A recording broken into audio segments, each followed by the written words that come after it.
Discussion continue रखते हैं। हम बात कर रहे थे कि 3 फेस इंडक्शन मोटर में रोटर 2 प्रकार का होता है। पहला रोटर को क्या कहते हैं? Squirrel cage type rotor. दूसरे रोटर को क्या कहते हैं? Slip ring type rotor. Slip ring type rotor को वाउंड टाइप रोटर भी कहते हैं। तो स्क्वायरल केज टाइप रोटर को अगर मोटर में लगाया गया तो मोटर को कहते हैं squirrel cage induction motor. 3 phase squirrel cage induction motor. और स्लिप रिंग टाइप का रोटर लगाया गया मोटर में तो मोटर को कहते हैं 3 phase slip ring induction motor. यहाँ कौन सा रोटर लगा है? स्क्वायरल केज टाइप रोटर लगा है, इसलिए इस मोटर को क्या कहेंगे? इस मोटर को कहेंगे 3 phase squirrel cage induction motor. 3 phase squirrel cage induction motor. अगर इसमें स्क्वायरल केज रोटर को हटा करके स्लिप रिंग टाइप रोटर लगा दें तो क्या मोटर का नाम हो जाएगा? Slip ring rotor. ये स्लिप रिंग रोटर है। ये रोटर स्लिप रिंग टाइप का लगा है। अगर ये है, इस रोटर को ले जा करके वहाँ लगा दें तो मोटर को क्या कहेंगे? 3 phase slip ring type rotor. 3 phase slip ring type ये रोटर है, इसको लगा देंगे तो मोटर को कहेंगे 3 phase slip ring induction motor. 3 phase slip ring induction motor. So motor 3 phase induction motors are named according to the rotor we are using. If we are using squirrel cage type rotor, then motor is called 3 phase squirrel cage induction motor.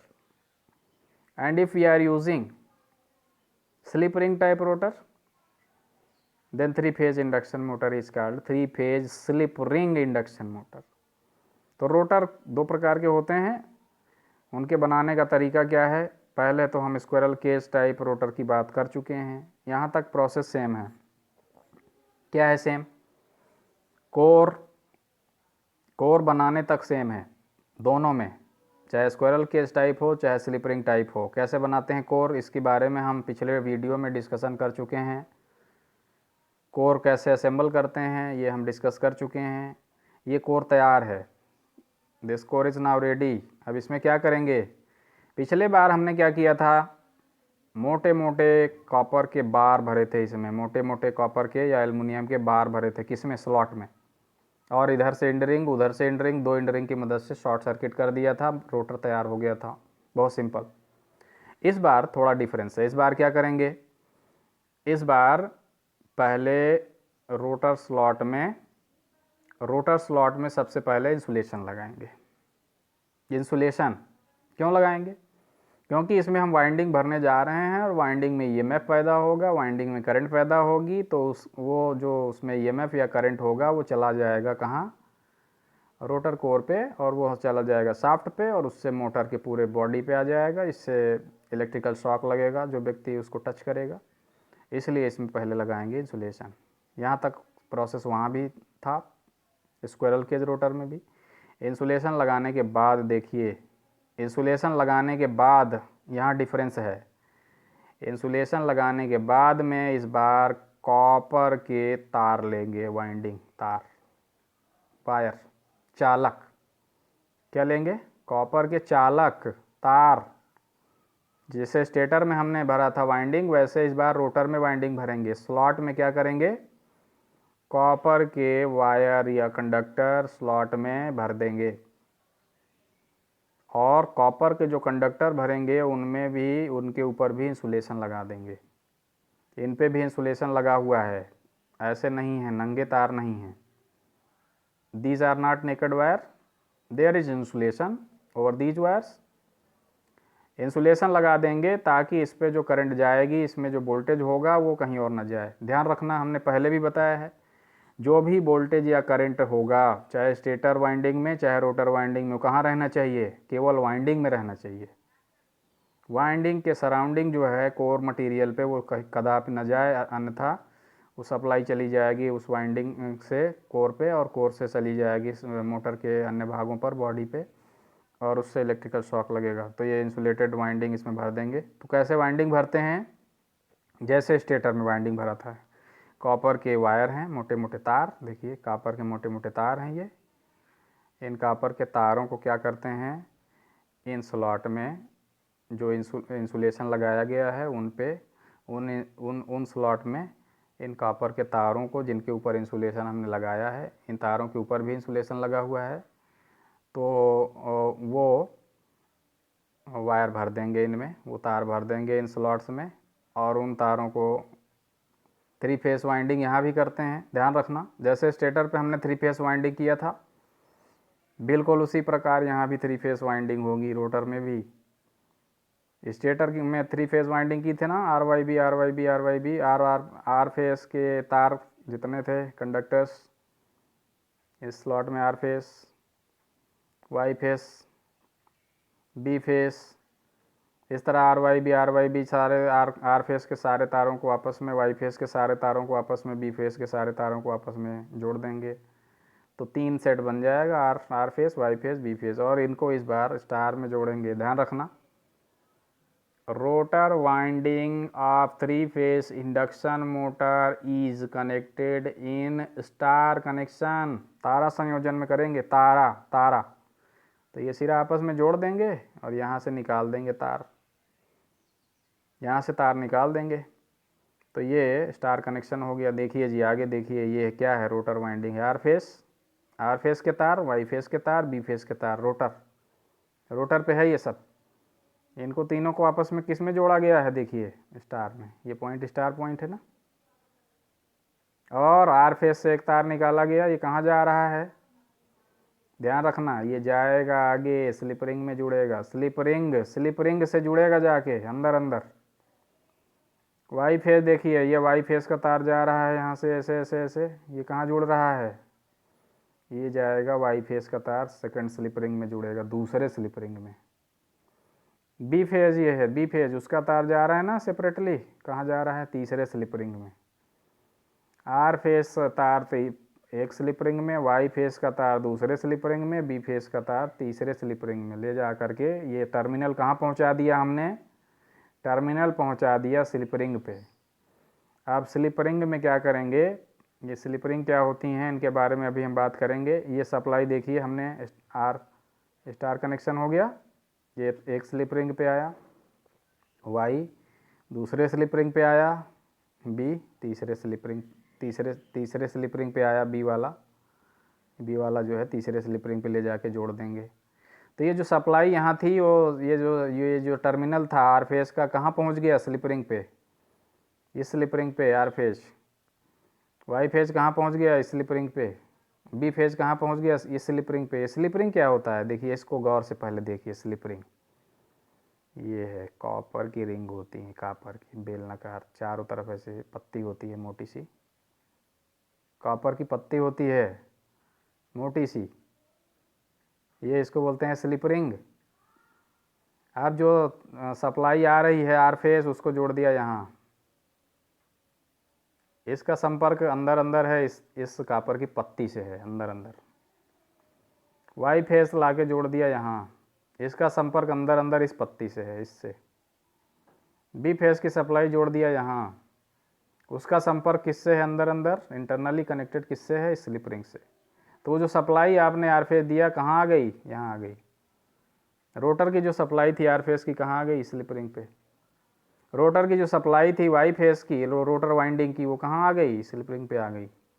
Rotor की supply जो थी B face की, वो कहाँ आ गई, slip ring पे आ गई। Slip ring क्या है, कॉपर की रिंग है, कॉपर की मोटी मोटी पत्तियाँ। देखिए आगे देखिए, ये एक स्लिप रिंग, ये दूसरी स्लिप रिंग, ये तीसरी स्लिप रिंग, ये इस डायग्राम में देखिए, इस डायग्राम में एक स्लिप रिंग, ये दूसरी स्लिप रिंग, ये तीसरी स्लिप रिंग, ये आर फेस आएगा वो इस स्लिप रिंग में, वाई फेस आएगा इस स्लिप रिंग में, बी फेस आएगा इस स्लिप रिंग में। अब ये जो स्लिप रिंग है देखिए, इसको यहाँ इंसुलेशन है, ये क्या है, इंसुलेशन। ऐसा नहीं है इस स्लिप रिंग पे जो सप्लाई होगी इस पे आ जाएगी, नहीं, या इस स्लिप रिंग पे जो सप्लाई होगी इस पे आ जाएगी, नहीं, they are insulated from each other. Remember, they are insulated from each other. ये रिंग है, यहाँ आ जाएगी तो इसके पूरे भाग में तो जाएगी बट और कहीं नहीं जाएगी। यहाँ सप्लाई आएगी तो इसके पूरे भाग में तो जाएगी, इधर भी जाएगी इधर भी जाएगी। कॉपर की होती है, कॉपर की ring, it is conducting material. लेकिन ना तो ये शाफ्ट पे जाएगी और ना तो किसी अन्य रिंग पे जाएगी। शाफ्ट कहाँ से गुजरेगा? शाफ्ट देखिए कहाँ से गुजरेगा, शाफ्ट यहाँ से गुजरेगा अंदर से। तो स्लिप रिंग कहाँ लगी होती है? शाफ्ट पे। स्लिप रिंग कहाँ लगी होती है? शाफ्ट पे। शाफ्ट पे लगी होती है स्लिप रिंग। देखिए जी, ये स्लिप रिंग दिख रही है ना, 3, 1 2 3, कहाँ है? शाफ्ट पे। इस डायग्राम में देखिए स्लिप रिंग कहाँ है? 1 2 3, 3 स्लिप रिंग है ना, 1 2 3, ये कहाँ है? शाफ्ट पे। इस डायग्राम में देखिए स्लिप रिंग कहाँ है? यहाँ है 3, 1 2 3, कहाँ है? शाफ्ट पे। ये 3 स्लिप रिंग है ना शाफ्ट पे। बट ध्यान रखना, स्लिप रिंग शाफ्ट से इंसुलेटेड होती है।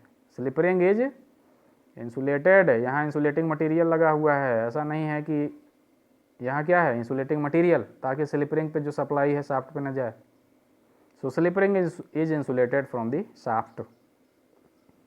शाफ्ट अंदर से गुजरा है इसके, शाफ्ट पे ये स्लिप रिंग है, लेकिन स्लिप रिंग की जो सप्लाई आ रही है इस पे जो सप्लाई आई है आर फेस, वो शाफ्ट पे नहीं जाएगी। It is insulated from the shaft.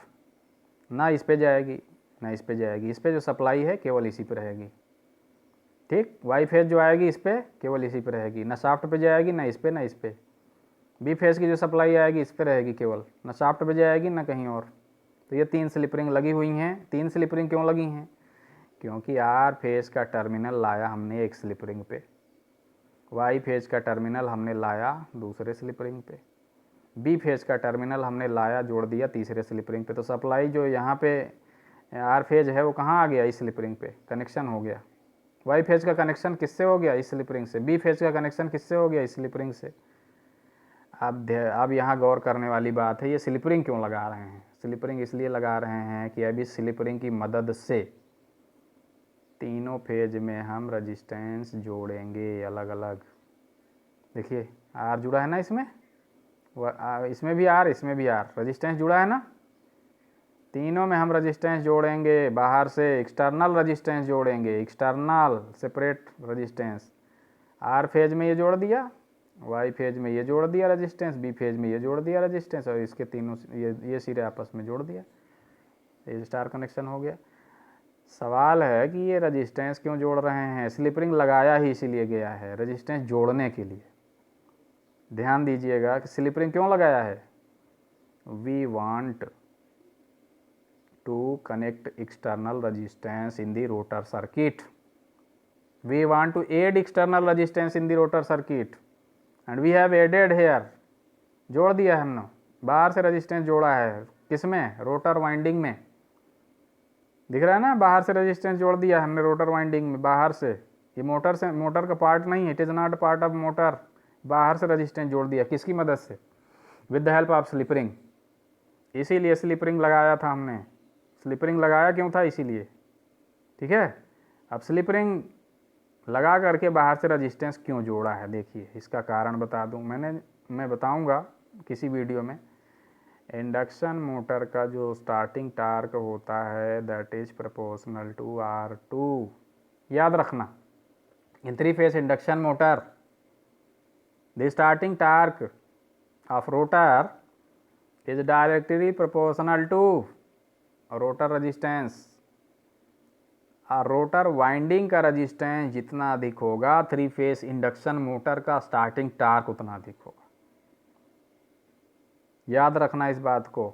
The starting torque of 3 phase induction motor is directly proportional to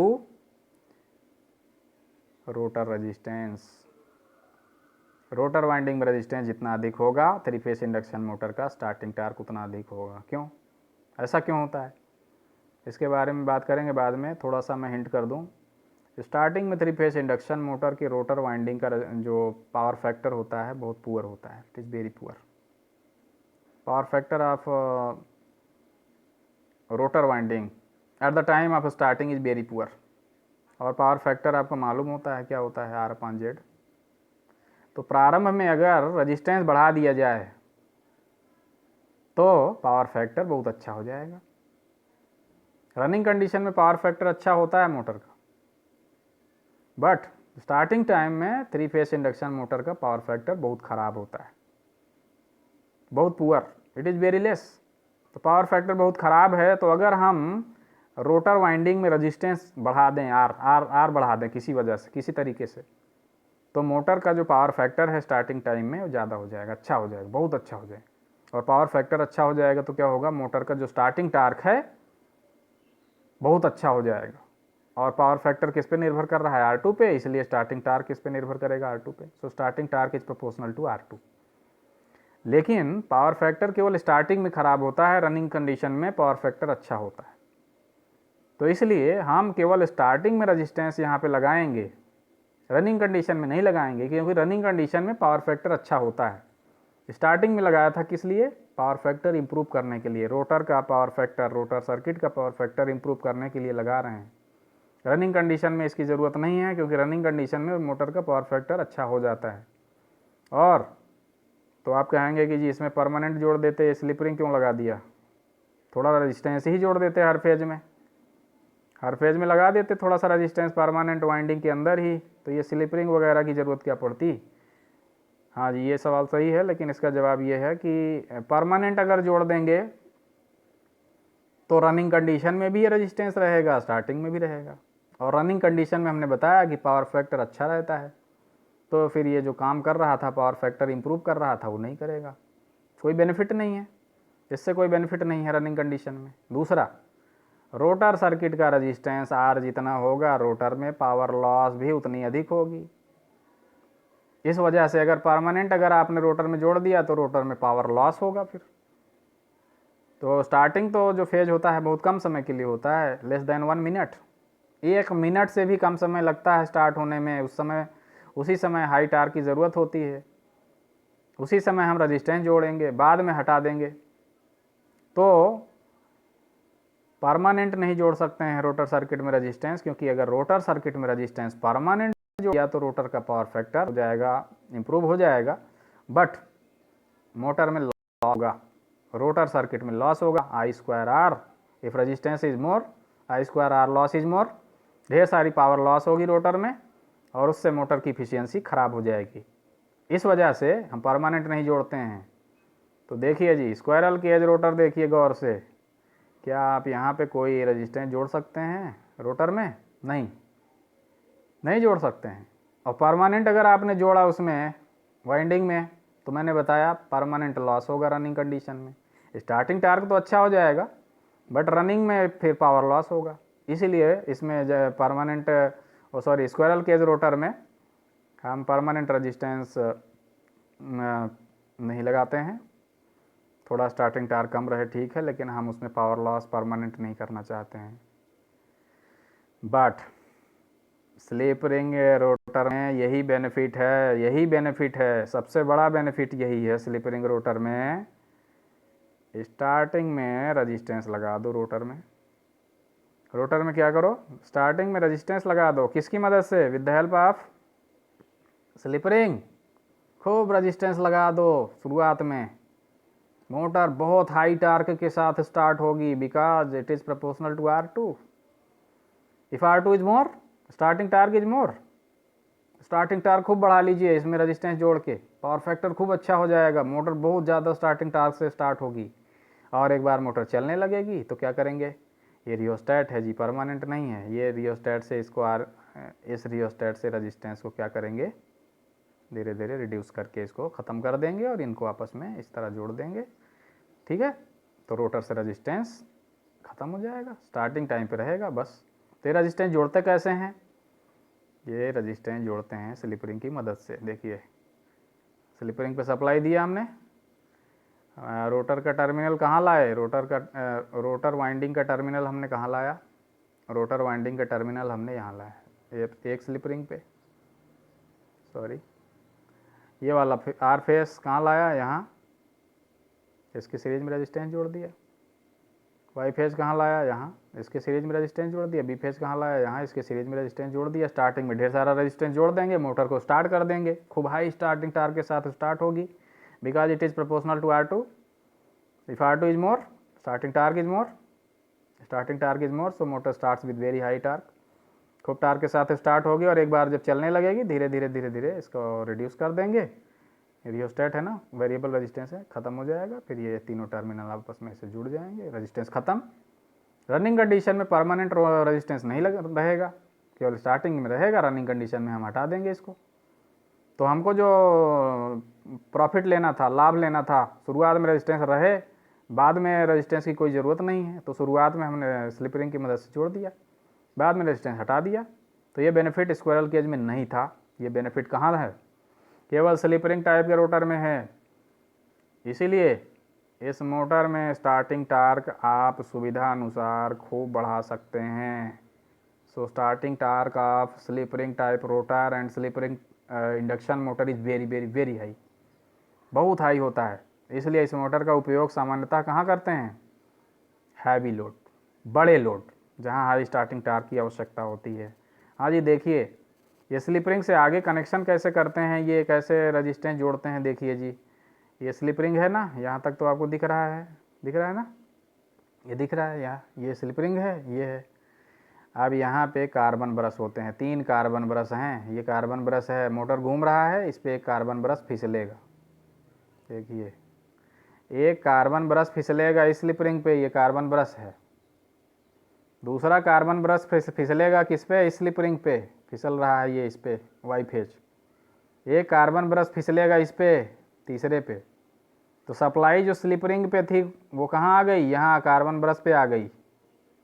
और ये कार्बन ब्रश से कहाँ जाएगी, ये कार्बन ब्रश से आगे देखिए, ये कार्बन ब्रश है, कार्बन ब्रश से कहाँ गया, आगे जाएगा। कार्बन ब्रश है ये ना, कार्बन ब्रश से सप्लाई जा रही है, पीछे इधर रेजिस्टेंस जोड़ देंगे हम। तो मोटर घूम रहा है चूंकि, तो उसके साथ में हम रेजिस्टेंस जोड़ेंगे कैसे, ऐसे with the help of this carbon brush. ये घूमेगा, कार्बन ब्रश में लगा है स्प्रिंग, देखिए ये लगा है ना स्प्रिंग, ये कार्बन ब्रश है। कार्बन होता है मुलायम चिकना, एक कार्बन ब्रश इस पर फिसलेगा क्यों, संपर्क बनाए रहेगा, इधर ये स्प्रिंग है, प्रेशर बनाए रहेगा स्प्रिंग, इसमें स्प्रिंग लगी है ना, वो स्प्रिंग दबाए रहेगी इसको, कार्बन ब्रश को दबाए रहेगी इस पर। मोटर घूमे चाहे जितना स्पीड से, कार्बन ब्रश इससे कभी कांटेक्ट नहीं तोड़ेगा, कांटेक्ट कार्बन ब्रश बनाए रखेगा। तो एकदम चिकना होता है ये स्लिप, इसलिए ये ना उछलेगा ना दबेगा, कोई झटका भी नहीं लगेगा, एकदम चिपका रहेगा। चिपका क्यों रहेगा, स्प्रिंग लगी है ना कार्बन ब्रश में, वो क्या करेगा, प्रेस किए रहेगा, इसको प्रेस किए रहेगा, इसमें हमेशा कांटेक्ट बना रहेगा। तो जो भी सप्लाई स्लिप रिंग पे आएगी, कहाँ आएगी, कार्बन ब्रश पे। कार्बन ब्रश से सप्लाई कहाँ जा रही है, कार्बन ब्रश से सप्लाई जा रही है आगे रजिस्टेंस में, जो रजिस्टेंस हम जोड़ना चाहते हैं वहाँ जाएगी, यहाँ से जाएगी, यहाँ रजिस्टेंस लगा है, ये रुका है, ये भाग रुका है, कार्बन ब्रश भी रुका है, ये घूम रहा है, ये घूम रहा है, मोटर स्लिप रिंग घूम रहा है, रोटेट कर रहा है, उसी के ऊपर कार्बन ब्रश फिसल रहा है। कार्बन ब्रश फिसलता रहेगा, इससे संपर्क बनाए रखेगा, तो यहाँ पे जो सप्लाई होगी, कनेक्शन इसका यहाँ बना रहेगा परमानेंट। तो यहाँ जो भी सप्लाई आएगी वो यहाँ जाएगी, इस पर नहीं जाएगी, इस पर नहीं जाएगी। यहाँ जो सप्लाई आएगी कार्बन ब्रश से होते हुए इधर जाएगी, यहाँ जो सप्लाई आएगी वो कार्बन ब्रश से होते हुए इधर जाएगी। अब यहाँ ये भाग स्थिर है, ये भाग घूम रहा है, ये भाग स्थिर है, ये भाग घूम रहा है, ये भाग स्थिर है, ये भाग घूम रहा है। तो ये जो स्थिर भाग है ये भाग घूम रहा है, तो इनके बीच संपर्क जो हमने स्थापित किया है किसकी मदद से, कार्बन ब्रश और स्प्रिंग की मदद से। कार्बन ब्रश मुलायम होता है, चिकना होता है, ये इस पर फिसलता रहता है, स्प्रिंग उसको प्रेस किए रहती है, स्प्रिंग दबाव बनाए रखेगी कार्बन ब्रश को, इस पर फिसलता रहेगा।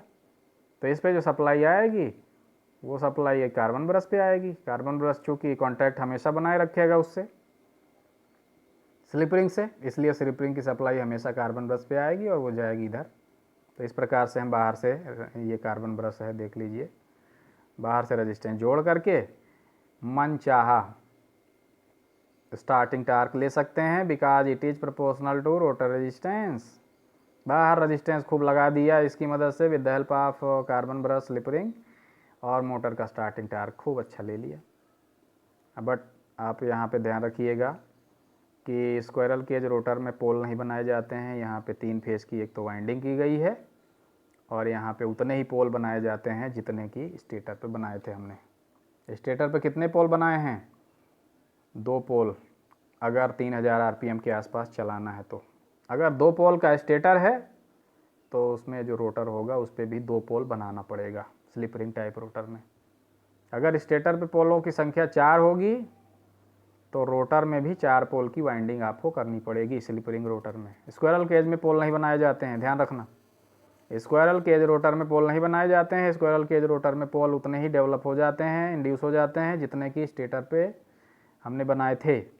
लेकिन स्लिप रिंग टाइप के रोटर में ऐसा नहीं होता है। स्लिप रिंग टाइप के रोटर में उतने पोल स्टेटर पे जितने बनाए थे उतने पोल रोटर पे डेवलप बनाना पड़ेगा। अगर नहीं बनाएंगे तो मोटर काम नहीं करेगा। ठीक है।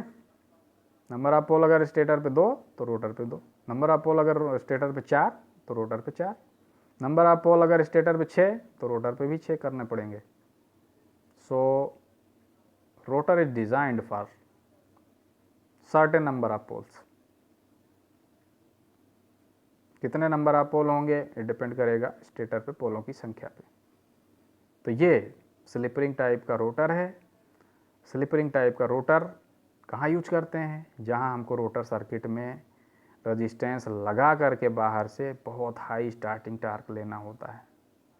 तो ये व्यवस्था जो हमने किया है इससे मोटर को हाई स्टार्टिंग टार्क मिलने में मदद मिलती है और इसी वजह से इस तरह का रोटर बनाते हैं बहुत बड़ी मोटरों में। Big size motors, large size motors are motors where we need high starting torque, very high starting torque.